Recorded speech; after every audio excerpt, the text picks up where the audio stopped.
কি ব্যাপার হে চাচা? টাকা গুনছি রে।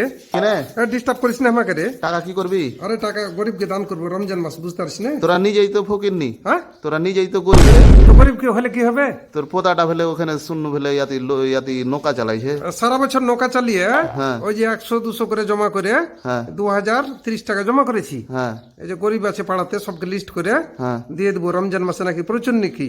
ও নেকি তো তার লিগে তোরা, তোর মা কত সুন্দর হে, হ্যাঁ এত কষ্ট করা টাকা দান করে দিবি। কষ্টের টাকাতে নাকি বেশি। কষ্টের টাকাতে বেশি নাকি? হ্যাঁ আচ্ছা আচ্ছা ঠিক আছে, আমিও তাহলে দান করবো। হ্যাঁ, তোরাও করবি। হ্যাঁ হ্যাঁ করবো, মানে তুই এত কষ্ট করা টাকা দান করে দিছিস মানে কি আর গরিব থাকবে না, বুঝতে পারলি? হ্যাঁ, এরকম ভাবে যে দান করছি আমি। হ্যাঁ আর যদি লোকের এই মানসিকতা থাকে হ্যাঁ, তো পৃথিবীতে গরিব বলে কিছু থাকবে না। গরিব আর থাকবে না। ঠিক ঠিক ঠিক আছে।